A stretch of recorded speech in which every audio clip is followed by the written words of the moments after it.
ಕೃಷಿ ಕಾಯ್ದೆ ವಿರೋಧಿಸಿ ಇವತ್ತು ರೈತರು ಭಾರತ್ ಬಂದ್ಗೆ ಕರೆಯನ್ನ ಕೊಟ್ಟಿದ್ರು. ಹಾಗಾಗಿ ಸಾಕಷ್ಟು ನಿರೀಕ್ಷೆ ಇತ್ತು. ಆದರೆ ರೈತ ಸಂಘಟನೆಗಳ ಭಾರತ್ ಬಂದ್ ಫೇಲ್ ಆಗಿದೆ.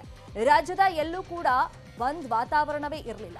ಜನಜೀವನ, ವ್ಯಾಪಾರ, ವಹಿವಾಟು, ಸಾರಿಗೆ ಸಂಚಾರ ಎಲ್ಲ ಎಂದಿನಂತೆ ಇತ್ತು. ಕರ್ನಾಟಕದಲ್ಲಿ ಬಂದ್ ಪೂರ್ತಿ ವಿಫಲ. ರೈತರ ಬಂದ್ ಕರೆಗೆ ನೀರಸ ಪ್ರತಿಕ್ರಿಯೆ.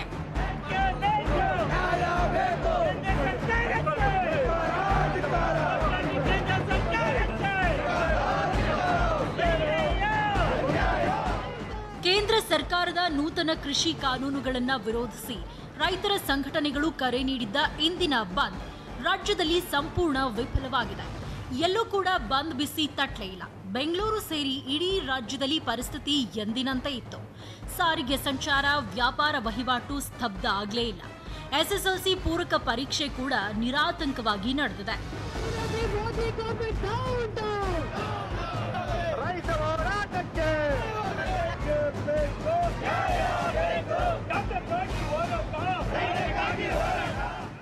ಭಾರತ್ ಬಂದ್ ಕರೆ ರಾಜ್ಯದಲ್ಲಿ ಪ್ರತಿಭಟನೆಗೆ ಸೀಮಿತವಾಗಿತ್ತು. ಕೋಡಿಹಳ್ಳಿ ಚಂದ್ರಶೇಖರ್ ನೇತೃತ್ವದಲ್ಲಿ ಬೆಂಗಳೂರಿನ ಕೆಆರ್ಪುರಂನಿಂದ ಮೈಸೂರು ಬ್ಯಾಂಕ್ ಸರ್ಕಲ್ ತನಕ ರ್ಯಾಲಿ ನಡೆಯಿತು.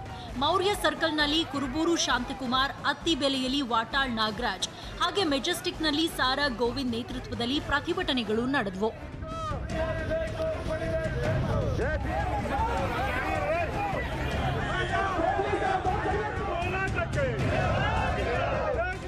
ಬಂದ್ ಹೆಸರಲ್ಲಿ ಸಾರ್ವಜನಿಕರಿಗೆ ತೊಂದರೆಯಾಗುವುದಕ್ಕೆ ಪೊಲೀಸರು ಅವಕಾಶವನ್ನೇ ನೀಡಲಿಲ್ಲ. ಟೌನ್ ಹಾಲ್, ಮೌರ್ಯ ಸರ್ಕಲ್ನಲ್ಲಿ ರಸ್ತೆಗೆ ಇಳಿದ ಪ್ರತಿಭಟನಾಕಾರರನ್ನ ಪೊಲೀಸರು ವಶಕ್ಕೆ ಪಡೆದರು. ಮೆಜೆಸ್ಟಿಕ್ನಲ್ಲಿ ಬಸ್ ತಡೆಯೋ ಪ್ರಯತ್ನಕ್ಕೆ ಪೊಲೀಸರು ತಡೆಯೊಡ್ಡಿದ್ರು. ಈ ವೇಳೆ ಒಂದಷ್ಟು ವಾಗ್ವಾದಗಳು ನಡೆದವು.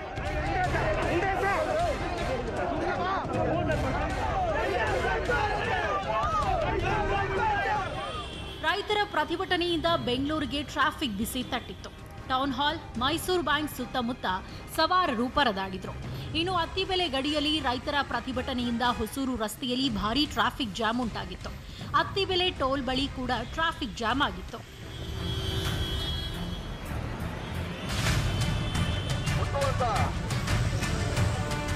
ಬೆಂಗಳೂರು ಅಷ್ಟೇ ಅಲ್ಲ, ರಾಜ್ಯದ ಇತರೆ ಭಾಗದಲ್ಲೂ ಬಂದ್ ಕರೆ ಪ್ರತಿಭಟನೆಗಳಿಗೆ ಸೀಮಿತವಾಗಿತ್ತು. ಒಂದಷ್ಟು ಕಡೆಗಳಲ್ಲಿ ವಿಭಿನ್ನವಾದ ಪ್ರತಿಭಟನೆಗಳು ನಡೆದವು. ಧಾರವಾಡದಲ್ಲಿ ಎಮ್ಮೆಗಳನ್ನ ರಸ್ತೆಗೆ ತಂದಿದ್ರು. ಚಿತ್ರದುರ್ಗದಲ್ಲಿ ಎತ್ತಿನ ಗಾಡಿ ಏರಿದ್ರು. ಚಿಕ್ಕಬಳ್ಳಾಪುರದಲ್ಲಿ ರಸ್ತೆಯಲ್ಲಿ ಹೂವನ್ನ ಚೆಲ್ಲಿ ಆಕ್ರೋಶ ವ್ಯಕ್ತಪಡಿಸಿದ್ರು. ಚಾಮರಾಜನಗರದಲ್ಲಿ ರಸ್ತೆ ಮಧ್ಯೆಯೇ ತಿಂಡಿ ತಿಂದು ಪ್ರತಿಭಟಿಸಿದ್ರು.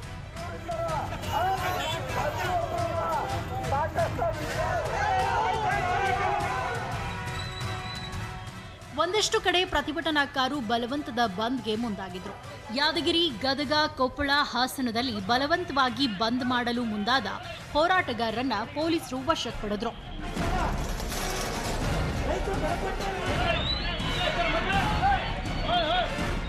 ಈ ಮಧ್ಯೆ ಬಂದ್ ವಿಚಾರದಲ್ಲಿ ರಾಜಕಾರಣಿಗಳ ಟಾಕ್ ವಾರ್ ನಡೆದಿದೆ. ಭಾರತ್ ಬಂದ್ ಕಾಂಗ್ರೆಸ್ ಪ್ರೇರಿತ ಅಂತ ಬಿಜೆಪಿ ನಾಯಕರು ಆರೋಪ ಮಾಡಿದ್ರೆ, ರೈತರಿಗೆ ಅನ್ಯಾಯ ಅಂತ ಕಾಂಗ್ರೆಸ್ ಆರೋಪಿಸಿದೆ. ವ್ಯಾಪಾರ ಮತ್ತು ಎಲ್ಲ ವೃತ್ತಿಯಲ್ಲಿ ತೊಡಕೊಳ್ತಾ ಇದ್ದಾರೆ. ಈ ಒಂದು ಜನರಿಗೆ ತೊಂದರೆ ಆಗುವಂಥ ಕೆಲಸವನ್ನು ದಯವಿಟ್ಟು ಮಾಡಬಾರ್ದು. ಭಾರತ್ ಬಂದ್ಗಿಂತ ನಿಮ್ಮ ಈ ವೈಚಾರಿಕವಾದಂಥ ಭಿನ್ನಾಭಿಪ್ರಾಯವನ್ನು ಬೇರೆ ರೀತಿಯಲ್ಲಿ ನಾವು ವ್ಯಕ್ತ ಮಾಡಬೇಕು. ಈಗ ಪ್ರತಿಭಟನೆ ಅವಶ್ಯಕತೆಗಳಿಲ್ಲ ಅನ್ನೋದು ಅವರಿಗೆ ಅರಿವಿದೆ. ಆದರೆ ಅವರಿಗೆ ಅನಿವಾರ್ಯವಾಗಿ ಪ್ರತಿಭಟನೆ ಮಾಡಬೇಕು ಅಂತ ಅನಿಸಿದೆ. ಈಗ ಇವರು ಮಾಡುವಂತ ಹೋರಾಟಕ್ಕೆ ಬೆಲೆ ಇಲ್ಲ. ರೈತರು ಇದನ್ನು ಅರ್ಥ ಮಾಡ್ಕೊಂಡಿದ್ದಾರೆ ಅಂತ ಅನಿಸುತ್ತೆ ನಮಗೆ.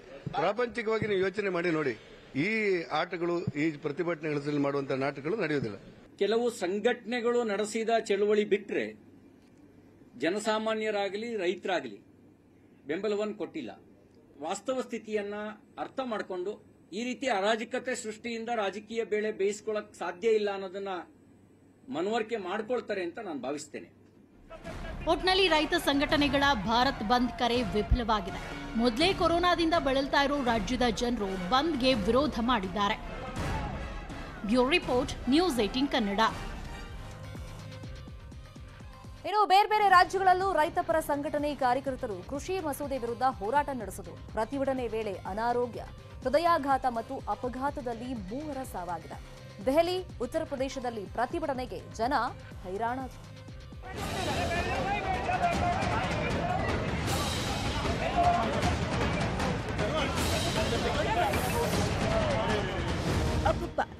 ಎಷ್ಟು ದೊಡ್ಡ ಟ್ರಾಫಿಕ್ ಜಾಮ್, ಕಣ್ಣು ಹಾಯಿಸಿದ್ದಷ್ಟು ದೂರ ಕಾರುಗಳ ಸಾಲು ಸಾಲು. ಇದು ದೆಹಲಿಯ ಗುರ್ಗಾಂವ್ ಹೆದ್ದಾರಿಯಲ್ಲಿ ಕಂಡುಬಂದ ದೃಶ್ಯ. ಇಷ್ಟು ದೊಡ್ಡ ಟ್ರಾಫಿಕ್ ಜಾಮ್ಗೆ ಕಾರಣ ದೆಹಲಿಯ ಒಳಗೆ ನಡೆದ ರೈತ ಸಂಘಟನೆಗಳ ಪ್ರತಿಭಟನೆ.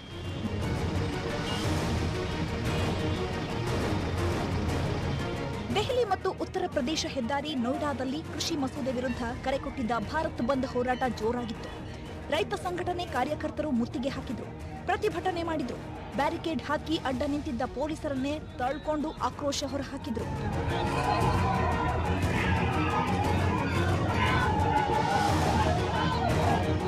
ಯಮುನಾನಗರ್ ಹರಿಯಾಣದಲ್ಲಿ ರೈತರು ರೈಲ್ವೆ ನಿಲ್ದಾಣಕ್ಕೆ ನುಗ್ಗಿ ರೈಲು ಹಳಿಗಳ ಮೇಲೆ ಕೂತ್ಕೊಂಡ್ರು.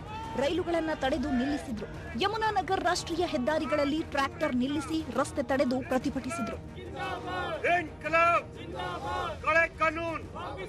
ಪುಣೆಯಲ್ಲಿ ಶಿವಸೇನೆ, ಕಾಂಗ್ರೆಸ್, ಎನ್ಸಿಪಿ ಸೇರಿದಂತೆ ಬಹುತೇಕ ಪಕ್ಷಗಳು ಒಗ್ಗಟ್ಟಾಗಿ ಪ್ರತಿಭಟಿಸಿದ್ರು. ಕೃಷಿ ಮಸೂದೆ ವಿರುದ್ಧ ಭಾರತ್ ಬಂದ್ಗೆ ಕರೆ ನೀಡಿದ್ದೀವಿ, ಅಂಗಡಿಗಳನ್ನ ಬಂದ್ ಮಾಡುವಂತೆ ಮನವಿ ಮಾಡಿದರು.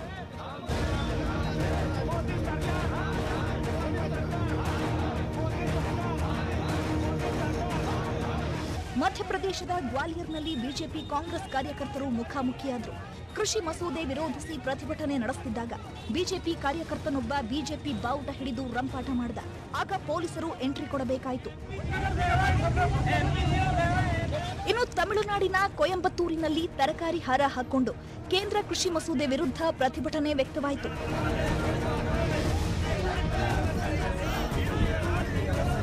ಚೆನ್ನೈನಲ್ಲೂ ಹೈ ಡ್ರಾಮಾ ನಡೆಯಿತು. ಸಿಐಟಿಯು ಕಾರ್ಯಕರ್ತರು ಸರ್ಕಾರಿ ಕಚೇರಿಗಳಿಗೆ ರೈಲು ನಿಲ್ದಾಣಕ್ಕೆ ಮುತ್ತಿಗೆ ಹಾಕಲು ಹೋದಾಗ ಪೊಲೀಸರು ಬಿಸಿ ಮುಟ್ಟಿಸಿದ್ರು.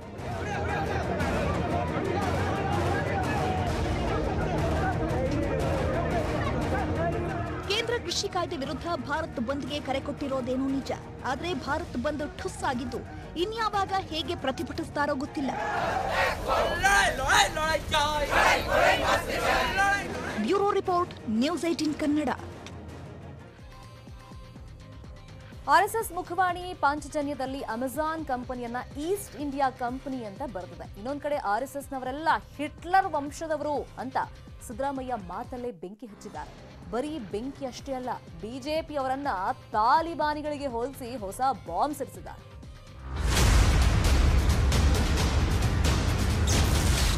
ಹಿಟ್ಲರ್ನ ವಂಶದವರೇ ಆರ್ಎಸ್ಎಸ್ ಮತ್ತು ಬಿಜೆಪಿ. ಹಿಟ್ಲರ್ನ ವಂಶದವರೇ ಆರ್ಎಸ್ಎಸ್ ಮತ್ತು ಬಿಜೆಪಿ. ತಾಲಿಬಾನಿಗಳೇ ಬಿಜೆಪಿ, ಬಿ ಕೇರ್ಫುಲ್. ತಾಲಿಬಾನಿಗಳೇ ಬಿಜೆಪಿ, ಬಿ ಕೇರ್ಫುಲ್. ಸಿದ್ದರಾಮಯ್ಯ ನಿನ್ನೆ ಕೊಟ್ಟ ಇದೊಂದು ಹೇಳಿಕೆ ಈಗ ಬಿಜೆಪಿ ನಾಯಕರನ್ನ ಕೆರಳಿ ಕೆಂಡವಾಗಿಸಿದೆ.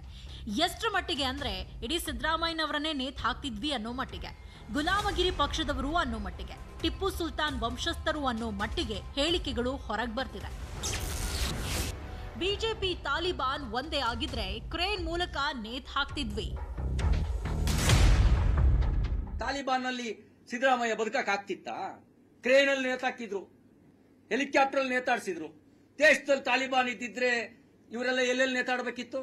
ಆಫ್ಘಾನಿಸ್ತಾನದ ಪರಿಸ್ಥಿತಿನೇ ಇದ್ದಿದ್ರೆ ಪಂಚೆ ಮಾತ್ರ ನೇತಾಡ್ತಿರ್ಲಿಲ್ಲ, ಅವರು ನೇತಾಡೋರು. ಆರ್ಎಸ್ಎಸ್ ಇರೋದಕ್ಕೆ ಇವರ ವಂಶ ಮಜಬೂತ್ ಆಗಿರೋದು. ನಾವಿರೋ ಕಾರಣಕ್ಕೆ, ಆರ್ಎಸ್ಎಸ್ ಇರೋ ಕಾರಣಕ್ಕೆ ದೇಶ ಇಷ್ಟಾರು ಉಳಿದಿದೆ. ಚೈನಾ ಆಕ್ರಮಣ ಮಾಡಿದಾಗ ಆರ್ಎಸ್ಎಸ್ ತೋರಿಸಿದಂತ ತ್ಯಾಗ, ಶೌರ್ಯ, ಪರಾಕ್ರಮದ ಕಾರಣಕ್ಕೆ. ಸಿಟಿ ರವಿಯವರು ಕಠೋರವಾಗಿ ಸಿಟ್ ಹೊರ ಹಾಕಿದ್ರೆ ಸಿಎಂ ಬೊಮ್ಮಾಯಿ, ಬಸನಗೌಡ ಯತ್ನಾಳ್ ಸೇರಿದಂತೆ ಅನೇಕರು ಸಿದ್ದರಾಮಯ್ಯ ಮೇಲೆ ಮಾತಿನ ದಾಳಿ ಮಾಡಿದ್ರು. ಗುಲಾಮಗಿರಿ ಪಕ್ಷದವರು ಮಾತಾಡ್ತಾರೆ. ಅದು ಗುಲಾಮಗಿರಿ ಪಾರ್ಟಿ, ಅವ್ರಿಗೆ ಎಲ್ಲವೂ ಕೂಡ ದೇಶಭಕ್ತಿನೂ ಕೂಡ ಅದೇ ಥರ ಕಾಣ್ತದೆ. ನಮ್ಮದು ದೇಶಭಕ್ತಿ ಪಾರ್ಟಿ, ಅವರು ಗುಲಾಮಗಿರಿ ಪಾರ್ಟಿ. ಸಿದ್ದರಾಮಯ್ಯ ಟಿಪ್ಪು ಸುಲ್ತಾನ್ ವಂಶಸ್ಥರು, ಕಾಂಗ್ರೆಸ್ನವರು ಪಾಕ್ನ ಚೋಟಾ ಇಮ್ರಾನ್ ಖಾನ್ಗಳು. ಸಿದ್ದರಾಮಯ್ಯವರೇ ಟಿಪ್ಪು ಸುಲ್ತಾನ್ ವಂಶಸ್ಥರದ. ಅವರಿಗೆ ಧರ್ಮ, ದೇಶ, ಸಂಸ್ಕೃತಿ ಸಿದ್ದರಾಮಯ್ಯವ್ರಿಗೆ ಗೊತ್ತಿಲ್ಲ. ತಾಲಿಬಾನ್ಗಳು ಏನಿದ್ರು ಅದು ಕಾಂಗ್ರೆಸ್ನಲ್ಲಿದ್ದಾರೆ. ಕಾಂಗ್ರೆಸ್ ಇವತ್ತು ಒಂದು ಪಾಕಿಸ್ತಾನ ಪಾರ್ಟಿಯಾಗಿ ಪರಿವರ್ತನೆ ಆಗಿದೆ. ಆ ರೀತಿ ಪಾಕಿಸ್ತಾನಿ ಇಮ್ರಾನ್ ಖಾನ್ ಮಾತಾಡ್ದಂಗೆ ಮಾತಾಡ್ತಾ ಇದ್ದಾರೆ. ಇವರೆಲ್ಲ ಚೋಟಾ ಇಮ್ರಾನ್ ಖಾನ್ಗಳು ನಮ್ಮ ದೇಶದಲ್ಲಿ. ಬಿಜೆಪಿಯವರನ್ನ ಆರ್ಎಸ್ಎಸ್ ಅನ್ನ ಹಿಟ್ಲರ್ ತಾಲಿಬಾನಿಗಳಿಗೆ ಸಿದ್ದರಾಮಯ್ಯ ಹೋಲಿಸಿದ್ರು. ಇನ್ನೊಂದು ಕಡೆ ಪತ್ರಿಕೆಯಲ್ಲಿ ಅಮೆಜಾನ್ ಇ ಕಾಮರ್ಸ್ ಕಂಪನಿಯನ್ನ ಆರ್ಎಸ್ಎಸ್ ಮುಖವಾಣಿ ಪಾಂಚಜನ್ಯ ಈಸ್ಟ್ ಇಂಡಿಯಾ ಕಂಪನಿಗೆ ಹೋಲಿಸಿ ಲೇಖನ ಬರೆದಿದೆ. ಲೇಖನದ ಮುಖ್ಯಾಂಶಗಳು ಹೀಗಿದೆ.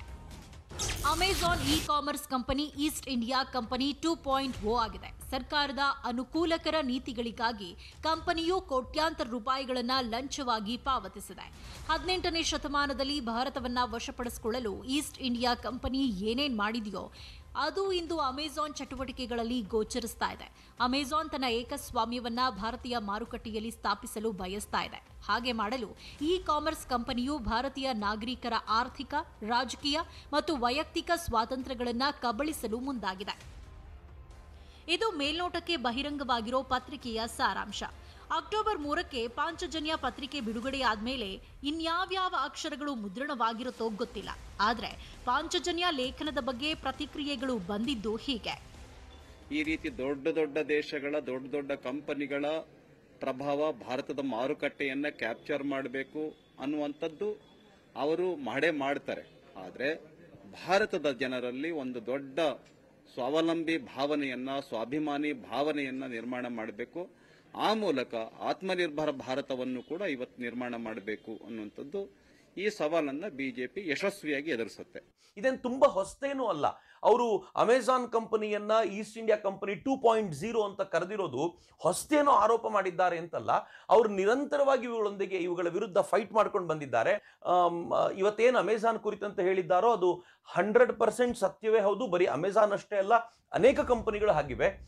ಒಂದ್ ಕಡೆ ಸಿದ್ದರಾಮಯ್ಯ ಹಚ್ಚಿರೋ ಹಿಟ್ಲರ್ ತಾಲಿಬಾನ್ ಕಿಡಿ ಬಿಜೆಪಿಗೆ ಅಸ್ತ್ರವಾಗಿದ್ರೆ, ಆರ್ಎಸ್ಎಸ್ ಮುಖವಾಣಿ ಅಮೆಜಾನ್ ವಿರುದ್ಧ ಮಾಡಿರೋ ಆರೋಪ ಹಿಡಿದು ಕಾಂಗ್ರೆಸ್ ಪ್ರತ್ಯಾಸ್ತ್ರ ಪ್ರಯೋಗಿಸ್ತಾ ಇದೆ. ಈ ಸಮರ ಎಲ್ಲಿಗೆ ಹೋಗಿ ನಿಲ್ಲುತ್ತೋ ಕಾಲವೇ ನಿರ್ಣಯಿಸಬೇಕು. Bureau report, news 18 Kannada. ಮತ್ತಷ್ಟು ಸುದ್ದಿ ನೋಡೋಣ, ಬ್ರೇಕ್ ಆದ್ಮೇಲೆ.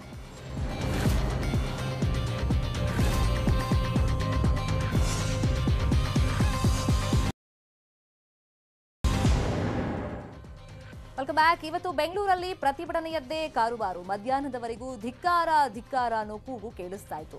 ಕೊನೆಗೆ ಎಲ್ಲವೂ ಮುಗೀತು ಅನ್ನುವಷ್ಟರಲ್ಲಿ ಬೆಂಗಳೂರಲ್ಲಿ ದುರಂತವೊಂದು ನಡೆದು ಹೋಗಿದೆ. ನೋಡ್ತಾ ಇದ್ದಂತೆ ಬಹುಮಹಡಿ ಕಟ್ಟಡ ಧರೆಗೆ ಉರುಳಿದೆ.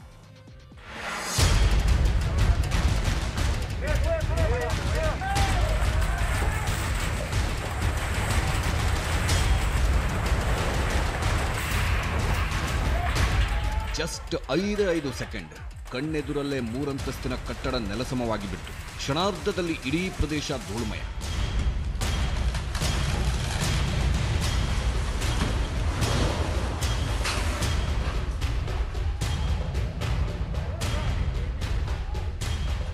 ಕಟ್ಟಡ ಹೀಗೆ ಕಣ್ಣೆದುರೇ ನೆಲಸಮವಾಗುತ್ತಿದ್ದಂತೆ ಅಲ್ಲಿದ್ದವರೆಲ್ಲ ಓಡ್ರೋ ಅಂತ ಓಡೋಕ್ ಶುರು ಮಾಡಿದ್ರು. 2 ವರ್ಷದಿಂದ ವಾಲಿಕೊಂಡಿದ್ದ ಈ ಕಟ್ಟಡ ಇಂದು ಬೆಳ್ಳಂಬೆಳಿಗ್ಗೆ ಬೀಳೋ ಸ್ಥಿತಿಗೆ ತಲುಪಿ ಮಧ್ಯಾಹ್ನ ಅನ್ನುವಷ್ಟರಲ್ಲಿ ಉರುಳಿ ಬಿದ್ದಿದೆ. ಅಕ್ಕಪಕ್ಕದ ಮನೆಗಳಿಗೂ ಹಾನಿಯಾಗಿದ್ದು ಗೋಡೆಗಳು, ಕಿಟಕಿಗಳು ಬಿರುಕು ಬಿಟ್ಟಿವೆ. ಈ ಘಟನೆ ನಡೆದಿದ್ದು ಬೆಂಗಳೂರಿನ ಆಡುಗೋಡಿ ಠಾಣಾ ವ್ಯಾಪ್ತಿಯ ಲಕ್ಕಸಂದ್ರದಲ್ಲಿ.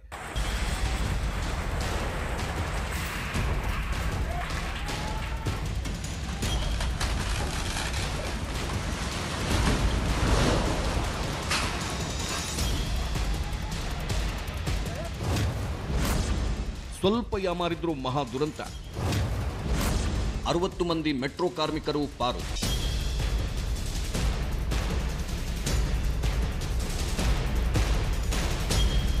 ನೆಲಸಮಗೊಂಡ ಈ ಕಟ್ಟಡದಲ್ಲಿ ಮೆಟ್ರೋ ಕಾಮಗಾರಿಗೆ ಅಂತ ಬಂದಿದ್ದ 60 ಜನ ಕಾರ್ಮಿಕರು ವಾಸವಿದ್ರು. ಯಾವಾಗ ಮನೆ ವಾಲಿದ್ದರ ಬಗ್ಗೆ ಸ್ಥಳೀಯರು ಮಾಹಿತಿ ನೀಡಿದ್ರೋ ಅವರನ್ನೆಲ್ಲ ಬಿಲ್ಡಿಂಗ್ನಿಂದ ಆಚೆ ಕರೆಸಲಾಗಿತ್ತು. ಹೀಗಾಗಿ ದೊಡ್ಡ ಪ್ರಾಣಹಾನಿಯೊಂದು ತಪ್ಪಿದೆ.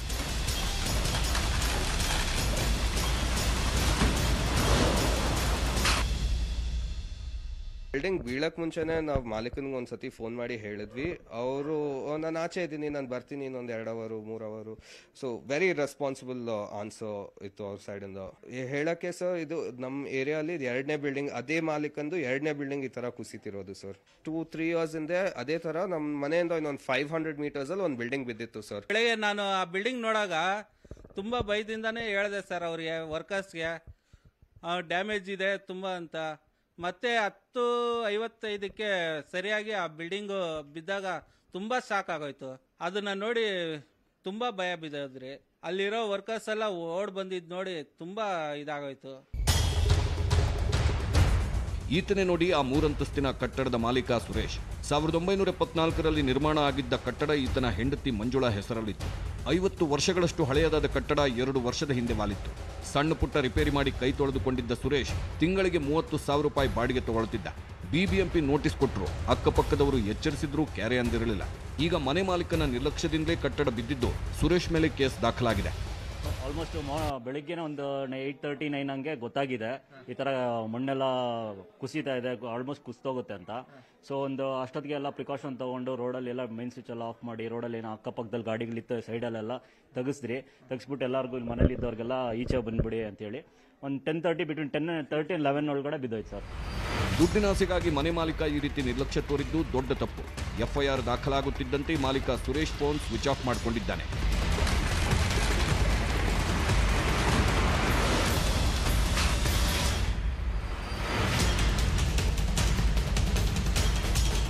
Manjunath N, crime bureau, news 18 Kannada, Bengaluru. 2023ರ ಚುನಾವಣೆಗೆ ಜೆಡಿಎಸ್ ಮಿಷನ್ 123 ಸ್ಟ್ರಾಟಜಿ ಶುರು ಮಾಡಿದೆ. ಬಿಡದಿಯ ಕೇತಗಾನಹಳ್ಳಿಯ ಕುಮಾರಸ್ವಾಮಿ ಅವರ ತೋಟದಲ್ಲಿ 4 ದಿನಗಳ ಜೆಡಿಎಸ್ ಸಂಘಟನಾ ಕಾರ್ಯಾಗಾರ ಶುರುವಾಗಿದೆ. ಕಾರ್ಯಾಗಾರದಲ್ಲಿ 123 ಕ್ಷೇತ್ರಗಳಿಗೆ ಅಭ್ಯರ್ಥಿಗಳ ಆಯ್ಕೆ ಮಾಡಿದ್ದು ಹೇಗೆ ಪಕ್ಷವನ್ನ ಸಂಘಟಿಸುತ್ತಾರೆ, ಜನವರಿವರೆಗೆ ಅಂತೆಲ್ಲ ಪ್ರಚಾರ ನಡೆಸುತ್ತಾರೆ ಅನ್ನೋದರ ಮೇಲೆ ಅಂತಿಮ ನಿರ್ಧಾರ ಕೈಗೊಳ್ಳಲಾಗುತ್ತೆ. ಇನ್ನು ಇದೇ ಕಾರ್ಯಾಗಾರದಲ್ಲಿ ಸಿದ್ದರಾಮಯ್ಯ ವಿರುದ್ಧ ಆಕ್ರೋಶ ವ್ಯಕ್ತವಾಯಿತು. ಏನೋ ಒಂದು ಆ ಲೋಪ ಇದೆ. ಕರ್ನಾಟಕದಲ್ಲಿ ಯಾತಕ್ಕೆ ಪ್ರಾದೇಶಿಕ ಪಕ್ಷವಾಗಿರ್ತಕ್ಕಂಥ ಹಿನ್ನೆಲೆ ಇರತಕ್ಕಂಥ JDS ಇಲ್ಲಿಯವರೆಗೆ ಅಧಿಕಾರಕ್ಕೆ ಬರಲಿಲ್ಲ ಅಂತಕ್ಕಂಥದ್ದು. ಯಾಕೆಂದರೆ ಇಲ್ಲಿ ನಮ್ಮ ಪಕ್ಷದ ಬಗ್ಗೆ ನೆನೆಯೂ ಸಹ ಕಾಂಗ್ರೆಸ್ನ ಒಬ್ಬರು ನಾಯಕರು ನಮ್ಮಿಂದಲೇ ಬೆಳೆದಂಥವ್ರು ಏನು ಹೇಳಿದ್ದಾರೆ, ಈ ಪಕ್ಷದ ದುಡಿಮೆಯಿಂದ ಇವತ್ತು 20-30 ಸೀಟು ಗೆಲ್ಲೋದ್ರ ಮುಖಾಂತರ ಈ ಒಂದು ಪಕ್ಷ ಬೇರೆಯವ್ರ ಮನೆ ಬಾಗಲ ಒಂದು ಮತ್ತಷ್ಟು ಸುದ್ದಿ ನೋಡೋಣ ಬ್ರೇಕ್ ಆದ್ಮೇಲೆ. Welcome back. ಮೈಸೂರು ಜಿಲ್ಲೆ ನಂಜನಗೂಡು ತಾಲೂಕಿನ ಉಚ್ಚಣಗಿ ದೇವಾಲಯ ನೆಲಸಮ ಪ್ರಕರಣದ ವಿಚಾರವಾಗಿ ರಾಜ್ಯದಲ್ಲಿ ಎಷ್ಟೆಲ್ಲ ಗೊಂದಲ ವಿವಾದ ಅದು ಸೃಷ್ಟಿ ಮಾಡಿತ್ತು ಅನ್ನೋದು ನಮ್ಗೆ ಇನ್ನೂ ನೆನಪಿದೆ. ಇದೀಗ ತಹಶೀಲ್ದಾರ್ ಎತ್ತಂಗಡಿಯಾಗಿದೆ. ಸಕ್ಷಮ ಪ್ರಾಧಿಕಾರಕ್ಕೆ ಮೋಹನ್ ಕುಮಾರಿ ಅವರನ್ನ ಸರ್ಕಾರ ಎತ್ತಂಗಡಿ ಮಾಡಿದೆ.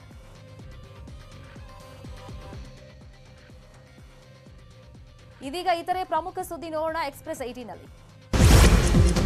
ಪಶ್ಚಿಮ ಬಂಗಾಳದ ಭವಾನಿಪುರ ಕ್ಷೇತ್ರದಲ್ಲಿ ಹಿಂಸಾಚಾರ. ಪ್ರಚಾರಕ್ಕೆ ತೆರಳಿದ ಬಿಜೆಪಿ ಮುಖಂಡ ದಿಲೀಪ್ ಘೋಷ್ ಮೇಲೆ ದಾಳಿ. ಟಿಎಂಸಿ ಕಾರ್ಯಕರ್ತರು ಹಲ್ಲೆ ನಡೆಸಿರುವುದಾಗಿ ಬಿಜೆಪಿ ಆರೋಪ.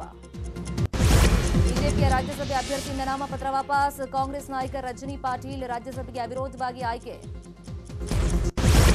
ಐಟಿಬಿಪಿಯ 2 ಅಧಿಕಾರಿಗಳಿಂದ ಮೌಂಟ್ ಮನಸ್ಲು ಪರ್ವತ ಅಳತೆ ಸೆಪ್ಟೆಂಬರ್ 25ರಂದು ಆರಂಭಿಸಿ ಸೆಪ್ಟೆಂಬರ್ 25ರಂದು ಅಳತೆ ಪೂರ್ಣ.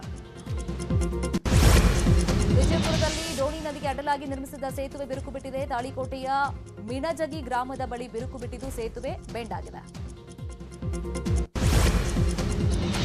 ಇದು ಇವತ್ತಿನ ಅಗ್ರ ರಾಷ್ಟ್ರೀಯ ವಾರ್ತೆ. ಇದೀಗ ಬಿಗ್ ಸ್ಟೋರಿ ನೋಡೋ ಟೈಮ್. ನೋಡ್ತಾ ಇರಿ ನ್ಯೂಸ್ 18 ಕನ್ನಡ. ಜಾಲ ನಮ್ಮದು, ಬಲ ನಿಮ್ಮದು.